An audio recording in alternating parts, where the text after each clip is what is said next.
Hey everyone, it's Sarah Carpenter with the American Avalanche Institute again, doing a quick Instagram live as well as a Facebook live. So I'm going to talk for a couple minutes and hopefully folks will join us. But today I am joining you from my little art zone. I'm having trouble with reflection, so I did my best to make it so you can actually see. My goal today is to talk a little bit about gear storage. I know the season isn't over for a lot of folks, but you know, it is getting towards April. People might be starting to think about biking or climbing or just working out at home based on us all being in these self-isolations. But I wanted to talk a little bit about gear storage for when you do decide to hang your skis or snowboard or whatever up for the year, and just a couple things to think about. If you have questions, fire away, put them on. I've got Facebook going as well as Instagram, so fire away with your questions. I will do my best to address them. And then we're going to be coming at you live again next week, Tuesday, Thursday. We're going to talk about checklists and decision making, and we're not sure what else. So send us notes about what else you want to hear from us. So when I think about storage for the season, one of the things that I highly recommend doing, and I'm not always great about doing, is adding a storage wax coat to your snowboard, your skis, whatever you're riding on. I'm not sure if it's too hard to see, but I put a coat of wax on this ski here. And the goal is, this one is like, the reason that you put a storage coat on, I just put, you know, plain old, kind of all temperature wax. I've been using Mountain Flow wax lately. I'm really excited about that because it smells like a pine tree, not quite as pollutant. So I've been using that. But I just put a coat of wax on here to make it so that when I pull my skis out of storage, they're not bone dry, and it's just really good for the longevity of your gear to do that. Once you do have a storage coat of wax, the other thing worth doing is actually just ski strapping these skis together. But the other thing to think about with ski strapping them, sometimes we'll ski strap them down here in the middle. And if I do that, you can see that I'm basically engaging that camber, and that's flattening out the ski. I definitely don't want to store my skis for the rest of the summer actually engaging that camber. So if I do, I like to ski strap them together because I don't want the edges to rub together, but I'm going to do it up high so that I'm not ski at all. So that's sort of how I leave my skis for the summer. Other random things, my ski boots, I dry the liners out because it's a bummer if they're super stinky or wet or gross. So I'm going to dry these out, and then I'm also just going to store them buckled. And that way they don't lose their shape.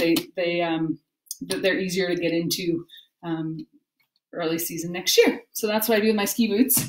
Other things I think about, I store my skins. I don't normally use these skin saver straps during the season, because I find it's one more thing to blow away and it's hard to keep track of.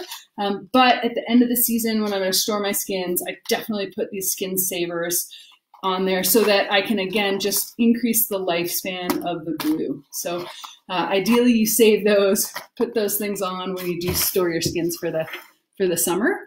That way they're just easier to get apart in the middle, you know, when you go out next year, and they just last a lot longer because that glue is probably the weak point with a lot of these skins. So other things, as folks are just joining us, really I'm going through what I do with my gear when I store it for the summer. I'm sure folks have all heard about taking batteries out of transceivers, but that's definitely something really important to do. The reason is I've actually had transceivers with the batteries that corrode, even if I don't know, it just seems to happen. So pull the batteries out. That way you don't get any corrosion with these points. And just double check, make sure that everything fits together, that the screw's good, all of that. That way that, again, early season, you know exactly that you know that this thing is good to go. And for me, what I do is I tend to early season put brand new batteries in my transceiver for the start of the season. So these batteries that I just removed, I put these in my headlamp, and then I might actually just tape 3 batteries to this transceiver in storage. And then that way, when I pull all my gear out, I don't even have to go hunting for batteries. I've got batteries ready to go. Oh, future video on re-gluing skins. I will ponder that one. It's so toxic, I don't often do it anymore, but I'm happy to talk about it. So yeah, keep firing away with thoughts or questions. So that's what I do with my transceiver. The other things that I think about storing and checking before the end of the season is my rescue gear. I want to make sure that it's all in really good shape. And if it's not, that I get it dealt with before next season. So the things that I do is I'm going to actually take the time to check my probe. And what I check are all these connections. And I make sure that none of these connections are chipped or cracked. And if they are, I want to replace it. I might be able to send it in for warranty, or I just need to get a new probe. So, you know, again, I'm going to show the folks on Facebook, just checking all these little connections here, make sure they're not cracked or chipped. I have an example here of one that is, you can see here, this thing has like a bite out of it. So this is a probe that I would either want to replace or see if I can get warranted, although I think this thing is just beat up. So I think that this is at the end of its lifespan. So before next season, I want to replace this thing. But taking the time to check your gear now before you put it away is super important. Other things I look for in my probe is just that the cable is still in really good shape and that it's not frayed at all. And that thing I feel like is really important to check as well. So, because sometimes, you know, the older these probes get, the more beat up they get. And you don't want these probes, the connectors, to be frayed, because if you really need it and you pull it and the wire snaps, you're in a bad situation. So double check that gear before you store it. And then same thing with my shovel. The main things that I check with my shovel, the only places I've seen issues are where the shovel, the handle actually attaches to the blade. And I want to just make sure that the welds are looking good, that there's no cracks in this blade at all. And then I'm also just going to check to see that my blade is looking pretty straight. It's not super bent. If it's got a lot of burrs and it's causing damage to my backpack, I can take a file to these and smooth it out. That's a project you can do while you're just chilling and watching Netflix or doing whatever. That might be a good thing to do. And then just check to see that that shovel handle extends, that everything's in good working order. And again, if it's not, deal with it this spring or summer before you jump into backcountry touring again next year. So those are the main things that I check with my safety gear. I also check to see that, you know, my pack's in good shape, that nothing needs patching. Oftentimes I end up with little slices in the shovel pocket, so I'll patch those and take good care of them. Folks with airbag packs, I actually talked to Backcountry Access about this. I have historically pulled my canister out of my airbag backpack, but when I talked to BCA, they recommended actually just storing your backpack fully put together. That way you don't grab it at the beginning of the season and walk out the door and don't have your canister in it. So the one thing I would recommend checking is the pressure of your canister.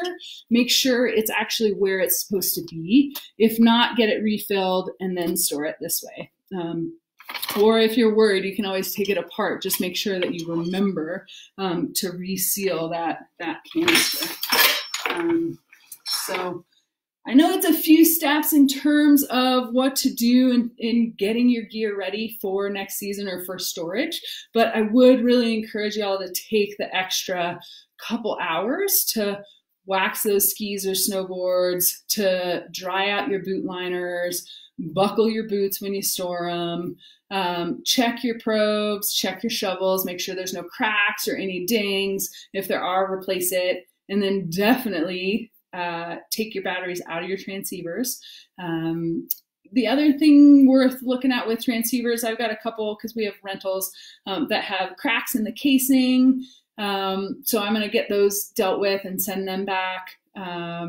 If there's any signal drift, or if I have concern if my transceiver is old, like 4 or 5 years old or any older, I might actually call the manufacturer and see if they can check to see if there's any signal drift.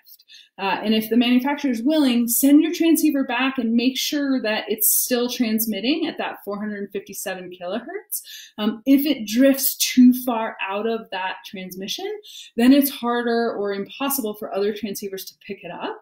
So that's part of the reason that we recommend replacing transceivers every 4 or 5 years or whatever the manufacturer recommends, is that signal drift because the antenna get dented or dinged. So one thing you can do is actually just get that drift checked. Especially since, if you're on a budget right now, that's the one thing you can do to make sure you still have a good transceiver for next year. Store your skins with the keepers. And that's mainly what I'm doing in terms of getting ready for putting my gear away. Right now I am broadcasting from Victor, Idaho. We just got a bunch of snow. I would encourage y'all, if you are traveling in the backcountry, think as a community member, take a bunch of giant steps back. We don't want to put search and rescue in any sort of jeopardy. We don't want to expose more people. So don't just think about getting good powder skiing right now, but think about any impact that you could have as a community member if you get hurt, if you get avalanched, anything like that. So hopefully everyone is safe and healthy. If you have questions, put them in the chat right now. And if you have any thoughts about subjects that you want us to cover, send us a note on Instagram, send us a note on Facebook, or just send us an email. We'd love to cover more things that people are interested in. So thanks a bunch for attending. We hope you all have a great weekend, and we will be back here Tuesday, 3 p.m. Mountain Standard Time. I think we're going to talk about decision making and checklists, using checklists on how to communicate with your partners. So this will be up on Instagram Live as well as on our Facebook page. So check it out if you just joined in or know anyone that missed it. Thank you.